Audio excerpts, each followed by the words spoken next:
అందరికీ షాలోమ్ శుభములండి. Ambassador of Jesus Christ prayer fellowship ministry ద్వారా దేవుడు చేస్తున్న కార్యాలను తలపోస్తూ ఆయన స్తుతిద్దాం, ఆయన మహిమపడదాం. ఈరోజు దేవుడు మన జీవితంలో చేసే మేళ్ళన్నింటిని బట్టి అనేకుల రక్షణ కార్యాన్ని ప్రకటించడం ఆయన దృఢపరుస్తూ వస్తున్నాడు. ప్రార్థన చేస్తూ అనేక విషయాల్ని అధ్యయనం చేస్తున్నప్పుడు దేవుడు కొన్ని విషయాలు బయలుపరుస్తుండు. ఏంటంటే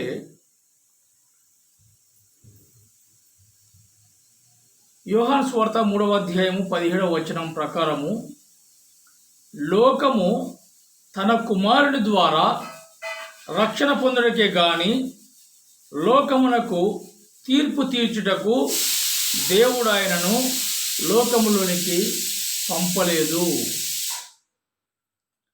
మరొకసారి, లోకము తన కుమారుని ద్వారా రక్షణ పొందుటకే గాని లోకమునకు తీర్పు తీర్చుటకు దేవుడు ఆయనను లోకములోనికి పంపలేదు. ఈ మాటను బట్టి ప్రార్థన చేసుకొని దేవుని అడుగుదాం, మన విషయంలో మరి గొప్ప కార్యాలు చేయాలని. మహాపరిశుద్ధుడా, ప్రేమగల తండ్రి, దయగల మా యేసు రాజ్యానికి వందనాలు. ప్రభువా, నీవు ఈ లోకానికి వచ్చిన ఆ ఉద్దేశాన్ని, ఆ పర్పస్ను మా జీవితాలలో నెరవేర్చి మమ్మల్ని నీ పిల్లలుగా, నీ బిడ్డలుగా మమ్మల్ని అంగీకరించేందుకు నీకు వందనాలు. ఇంకా ఎంతమంది బిడ్డలకైతే ప్రభువా రక్షణ సువార్త అందలేదో, రక్షణ సువార్తను గురించి మరి ప్రభువా ఆయా రకాలుగా వారు తప్పుడు అభిప్రాయాలు కలిగి ఉన్నారు. ఆ అభిప్రాయాలన్నీ కూడా, ఆ ఆలోచనలన్నీ కూడా మా ప్రభువా నీవు తారుమారు చేసి రక్షకుడు అయిన నిన్నే మా సొంత రక్షకుడిని అంగీకరించి మేము పరలోక వారసులుగా, నీ బిడ్డలుగా, నీ పిల్లలుగా మేము ఈ లోకంలో జీవించేంత కాలము నీకు సాక్షులుగా జీవించడానికి సహాయం అనుగ్రహించండి. ఈ వాక్యం వింటున్న ప్రతి బిడ్డకు రక్షణ అనుగ్రహించమని మా దేశం కోసము, ఈ ప్రపంచం కోసము ప్రభువా, మా చుట్టుపక్కల వారి కోసము ప్రార్థిస్తున్నప్పుడు తండ్రి, వారి జీవితాల్లో కూడా మీరు రక్షణ కార్యము చేయమని ఇప్పటికే చేస్తున్నందుకు నీకు వందనాలు తెలియజేస్తూ నజరేయుడైన యేసయ్య ఘనశక్తి నామములో ప్రార్థిస్తున్నాను తండ్రి, ఆమేన్. సో మై డియర్ ఫ్రెండ్స్, లోకము తన కుమారుని ద్వారా రక్షణ పొందడికే గాని లోకమునకు తీర్పు తీర్చుటకు లోకములోనికి ఆయనను పంపలేదని యోహాను సువార్త 3వ అధ్యాయం 10వ వచనము సెలవిస్తుంది. కాబట్టి మనము రక్షణ సువార్తను ఒక్కరోజు అర్థం చేసుకోలేము, ఒక వాక్యాన్ని బట్టి నిర్ధారణకు రాలేము. ఈ లోకములో పాపిని పరిశుద్ధునిగా మార్చి పరలోకానికి చేర్చగలిగిన ఏదైనా మార్గం ఉందంటే ఈ లోకానికి క్రీస్తు చూపిన మార్గం, అది ఒకే ఒక మార్గం. ఆయన చూపిన మార్గంలో, ఆయన ఇచ్చిన ఆ బాటలో మనం వెళ్తే గనక పరలోకానికి వారసులు అవుతాం. కాబట్టి ప్రియమైన దేవుని బిడ్డలారా, లోకంలో ఎన్నెన్నో ఆలోచన గుండా ప్రతి ఒక్కరం వెళ్తున్నాం. నేను యేసు ప్రభువుని అంగీకరించకముందు నేను కూడా ఆ విధంగా చాలా విషయాల్లో తర్జన భర్జన అవుతూ ఏది వాస్తవం, ఏది అవాస్తవం, అసలు ఏం చేయాలి, ఏంటిది అని గలిబిలి కూడా వెళ్ళినప్పుడు దేవుడు ఈ విషయాలన్నీ ఒక్కొక్కటి బయలుపరుస్తుంది. కాబట్టి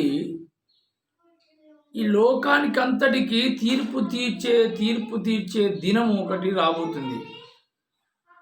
అది ఎప్పుడు వస్తుందో మనకు తెలియదు.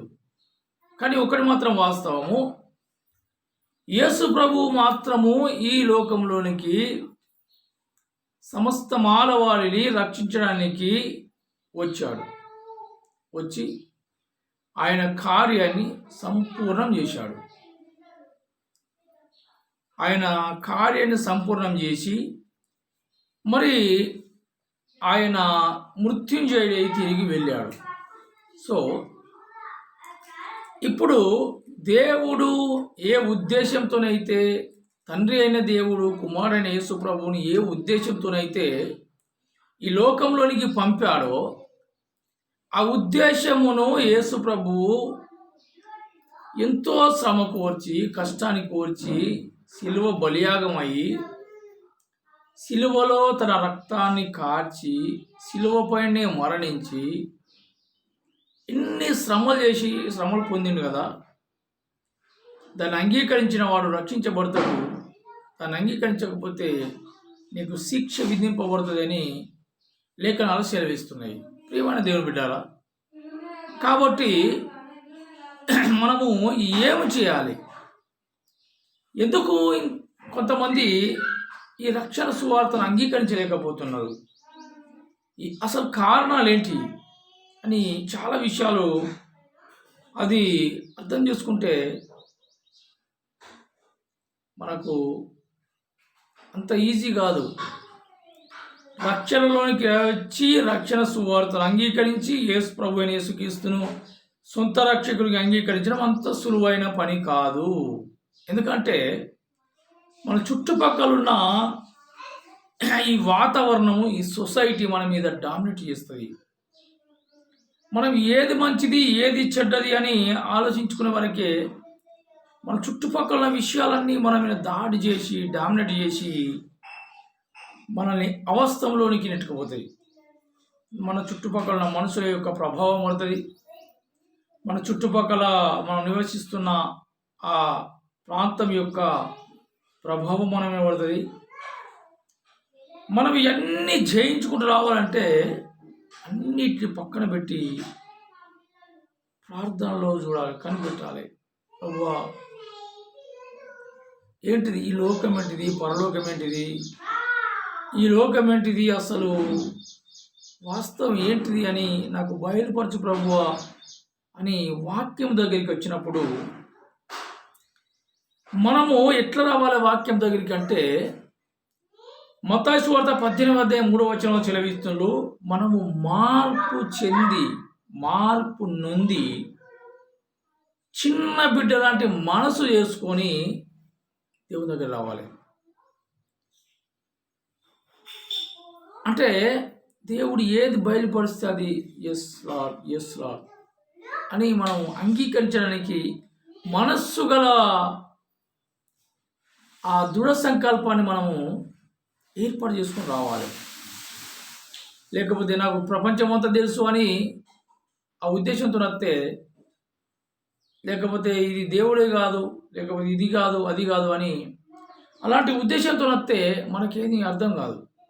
కానీ మార్పు నొంది మనస్సు మార్చుకొని మార్పు నొంది చిన్న బిడ్డలాగా వచ్చి ఈ వాక్యం చదువుతున్నప్పుడు చాలా విషయాలు అర్థమవుతున్నాయి. లోకము తన కుమారుడు ద్వారా రక్షణ పొందుడికే కానీ లోకమునకు తీర్పు తీర్చడానికి దేవుడు ఆయన పంపలేదు. తండ్రి అయిన దేవుడు యేసు ప్రభుని ఈ విధంగా పంపలేదు. ఈ విషయాన్ని మన కన్నులకు బయలుపరచబడాలంటే చాలా ఆత్మీయ జీవితం కావాలి, లేదా గుడ్డి అని నువ్వు నమ్మాలి. దీన్ని స్పష్టంగా తెలుసుకోవాలంటే నువ్వు చాలా పిహెచ్డీ చేయాలి ఇలా, లేకపోతే ప్రభువా నాకు బయలుపరచు అని మోకరించి ప్రార్థన చేయాలి. సో ఎంతోమంది నా ప్రియ సహోదరులు రక్షణ లేకుండా ఉంటున్నారు ఈ సొసైటీలో. ఈ సొసైటీ అంతా చూసినప్పుడు నాకులాగానే ఆలోచన కలిగి చెట్టుకు పుట్టకు బండకు దేని కూడా దానికి అన్ని దేవుళ్ళని మొక్కుకుంటూ ఉండి అన్నిటి నమ్మి నమ్మి నమ్మి నమ్మి నమ్మి అసలు ఏది దేవుడు నాయన అని ఆ పరిస్థితికి వచ్చినప్పుడు ఇట్లాంటి మాటలు ధ్యానించినప్పుడు అర్థమవుతుంది దేవుడు ఎవరు అన్న ఆలోచనకు వస్తాం. దేవుడు ఎవరు అనే ఆలోచనకు వచ్చినప్పుడు మనకు స్టార్ట్ అవుతుంది. మనకు స్టార్ట్ అయ్యి అప్పుడు మనము దేవుని వెతకడం స్టార్ట్ చేస్తాం. ఎందుకంటే ఈ విషయాలను ఇటువైపు రావడానికి కారణం ఏంటంటే, ఈ లోకమంతా ఎప్పటికైనా మనము ఈ లోకంలో ఎప్పుడు ఎక్కువ యుగ యుగాలు జీవించము. ఒక ఆలోచన వచ్చింది. ఆ పుడుతుండ్రు మనుషులు, బ్రతుకుతుండ్రు మనుషులు, చచ్చిపోతుండ్రు, ఎక్కడికి పోతుండ్రు అన్న ఆలోచనలకు వచ్చి అన్నీ ఆలోచించి అసలు ఏం జరుగుతుంది ఏంది అని ఈ సబ్జెక్టును నేను అర్థం చేసుకున్నప్పుడు ఈ మాట చదువుతుంటూ అర్థమైంది. దేవుడు తన కుమారుణ్ణి ఈ లోకంలోనికి పంపిండు. ఎందుకు పంపిండు? రక్షించడానికి పంపిండు. అంతకుముందు మరి మనుషులకు రక్షణ లేదా? అంతకుముందు మరి దేవుడు ఏ విధంగా చూసిండు? నెక్స్ట్ జనరేషన్ ఏ విధంగా చూడబోతుండు? అసలు ఈ మానవ సమాజం పైన ఈ విపత్కరమైన పరిస్థితులు ఎందుకు తలెత్తుతున్నాయి? ఇవన్నీ ఆలోచించుకుంటూ పోయినప్పుడు చాలా బాధ అనిపిస్తుంది. అరే, ఇంకా చాలామంది లక్షల కోట్ల మంది జనాభా ప్రభువైన యేసుక్రీస్తును సొంత రక్షకుడిగా అంగీకరించకుండా ఇప్పటికీ విగ్రహాలు పట్టుకొని ఎగిరే వాళ్ళు చాలామంది ఉన్నారు. పరిశుద్ధమైన లేఖనాలు సెలవిస్తున్నాయి, మన చేతులతో చేసుకున్న విగ్రహాలు ఇవి కూడా దేవుడు కాదు, ఇవి కూడా మన రక్షింపజాలవు, అతనికి నోరుండి మాట్లాడవు, కన్నుండి చూడవు, ముక్కుని వాసన చూడవు, చెవులుండి మన ప్రార్థనలు వినవు అని అన్నప్పుడు చాలా బాధ అనిపిస్తుంది. ఎట్లా చెప్పాలి సువార్త? ఏం చేయాలి? ప్రభువా బయలుపరచు. ఈ రక్షణ సువార్తను తోటి వార్తను పంచుకున్నప్పుడు వాళ్ళు రకరకాలుగా డిబేట్ చేస్తారు, రకరకాలుగా ఆలోచిస్తారు. మా వెర్షన్ మాది, మీ వెర్షన్ మీది అన్నట్టుగా మాట్లాడతారు. ఏం చేద్దామంటే ఒకటే ఒక మార్గము, ప్రభు దగ్గరికి వచ్చి, ప్రభువా ఈ లోకానికి నువ్వు తీర్పు తీర్చడానికి రాలేదు, కానీ ఈ లోకానికి నువ్వు మరి రక్షించడానికి వచ్చావు తండ్రి. నేను నమ్ముచున్నా దేవా, నేను నమ్ముచున్నా నా ప్రియ సహోదరులు, మా అన్నదమ్ములు, అక్కచెల్లెలు, స్నేహితులు, శ్రీభిలాసులు, బంధుమిత్రులు ఇంకా ఎంతోమంది రక్షణ లేకుండా ఉన్నారు ప్రభువా. ఇదిగో మనం ఈ సమాజంలో వెళ్తున్నప్పుడు చాలామంది కనబడుతుంటారు, వాళ్ళ కోసం ప్రార్థన చేయాలి. ప్రభువా వీళ్ళందరినీ రక్షించు, వీళ్ళందరినీ రక్షించు. ఈ లోకానికి తీర్పు తీర్చడానికి రాలేదు, కానీ మా అందరినీ రక్షించడానికి వచ్చినావని ప్రార్థన చేస్తూ వెళ్తున్నప్పుడు ఆ భారము, ఆ బాధ్యత, ఆ రెస్పాన్సిబిలిటీని సొసైటీలో మనము షేర్ చేసుకోవాలి. ఇతరులతో షేర్ చేసుకున్నప్పుడు వారికి లైట్ వెలిగితే, వారికి ఆత్మ నడిపింపు ఆవరించబడితే మనకు లాగానే వారు మార్పు నొంది చిన్న బిడ్డలాగా మారి ప్రభువైన యేసుక్రీస్తు సన్నిధికి వచ్చి, యేసు ప్రభు వచ్చిన పర్పస్ ఇది, యేసు ప్రభు చేసిన శిల్వ త్యాగం ఇది. మనము ఈ కోణంలో ఆలోచిస్తే రక్షకుడు ప్రభు అయిన యేసుక్రీస్తు కాబట్టి ఆయన మనం డెఫినెట్లీగా మన సొంత రక్షకుని అంగీకరించాలని అర్థం చేసుకుంటారు. ప్రార్థన చేస్తున్నాం, లోకమంతరి కోసం ప్రార్థిస్తున్నాం, మానవ సమాజం అంతరి కోసం ప్రార్థిస్తున్నాం. ఈ సృష్టిలో ప్రతి ఒక్కరూ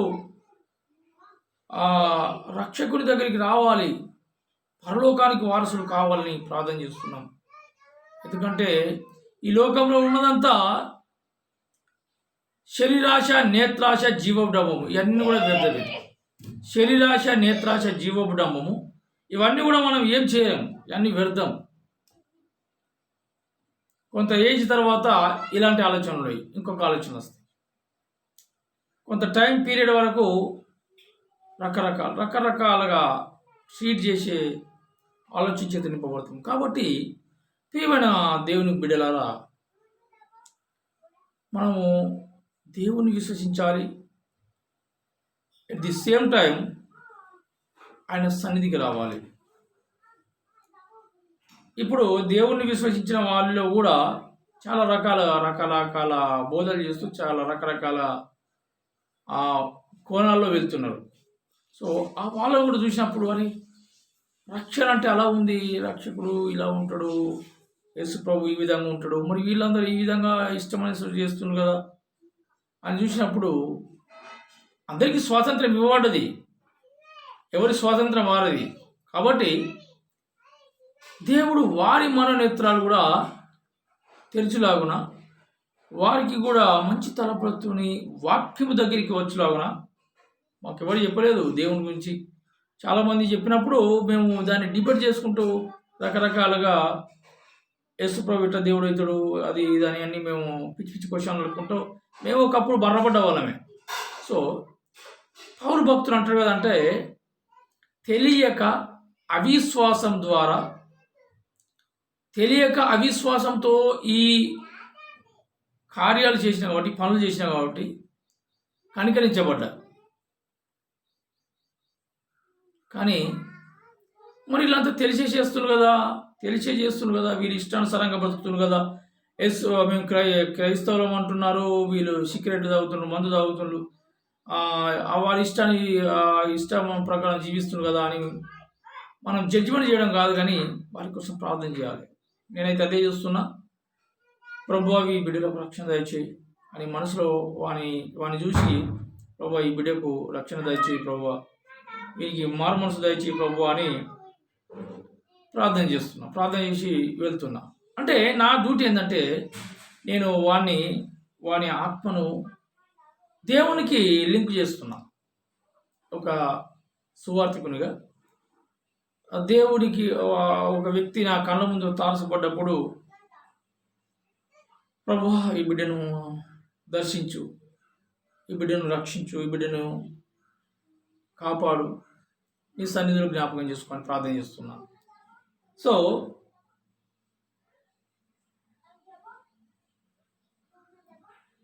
అందుకోసమని ఈ నా ప్రార్థన దేవుడు వింటుండని నేను విశ్వసిస్తున్నా. కాబట్టి విశ్వసించిన నేను ఇప్పుడు మీ ముందుకు వచ్చి ప్రకటిస్తున్నా. ఆమేన్. ఆ విషయాలన్నీ కూడా అర్థమైనాయి కాబట్టి, ఆ విషయాలన్నీ నేను కులంకషంగా అర్థం చేసుకున్నా కాబట్టి, సిలువ త్యాగము వ్యర్థం పోలేదు. ఆ త్యాగం కిందికి వచ్చిన మనము ఒట్టి వాళ్ళము కాదు, వెలబెట్టి కొనబడిన వారము. కాబట్టి రక్షణలోనికి వచ్చిన మనము, ఈ వాక్యం వింటున్న మనము, వాక్యం వినబోతున్న దేవుడి బిడ్డలకు వారి మనోనేత్రాలు వెలిగించబడులాగున ప్రార్థన చేద్దాం. కాబట్టి క్రీస్తునందున్న ప్రతి ఒక్కరూ నూతన సృష్టి, ఇదిగో పాతవి గతించెను, కొత్తవాయెను. హల్లెలూయా. ఇది చాలా గొప్ప మాట. ఈ మాటను బట్టి నేను చాలా రియలైజ్ అయినా, లోకంలో ఐఏఎస్ ఆఫీసరో, ఇంకో ఆఫీసరో, ప్రధానమంత్రో, ఇంకా ఏ ఉద్యోగం చేసినా సువార్తను ప్రకటించి వాని పాదములు సుందరములను లేవు అని, సువార్తను ప్రకటించి వారి పాదములు సుందరములను ఉన్నాయి. ఇంకా ఏ పని చేసినా అంత గొప్ప లేదు. సువార్తను ప్రకటించి వాని పాదములు సుందరములను దేవుని వాక్యములు ఉన్నాయి. కాబట్టి ఇవన్నీ అర్థం చేసుకున్నప్పుడు ఏం పని చేయాలి, అన్ని పనులు చేస్తున్నాము, ఇవన్నీ కూడా వ్యర్థము, సూర్యుని కింద నరుని యొక్క ప్రయాస వ్యర్థము అని ప్రసంగి గ్రంథంలో జ్ఞాని అయిన సొలొమోను ప్రకటించాడు. కాబట్టి రక్షణ పొందిన మనకు ఒక బాధ్యత ఉంది, రక్షణ సువార్తను ప్రకటించే బాధ్యత. ఆ బాధ్యతని ఇప్పుడు నేను నెరవేర్తిస్తున్నా. చెప్పేవారికి సువార్త పర్సనల్గా చెప్తున్నాం, మాట్లాడుతున్నాం. మరబడ్డ వారి కోసం ప్రార్థన చేసుకుంటూ వెళ్ళిపోవాలి. వాస్తవం ఏదో మనకు దేవుడు బయలుపరిచినప్పుడు అవాస్తవంలో ఉన్న వారిని అగ్నిలో నుంచి లాగినట్టుగా కొంతమందిని బయటికి లాగి వారి కోసం ప్రార్థన చేయాలి.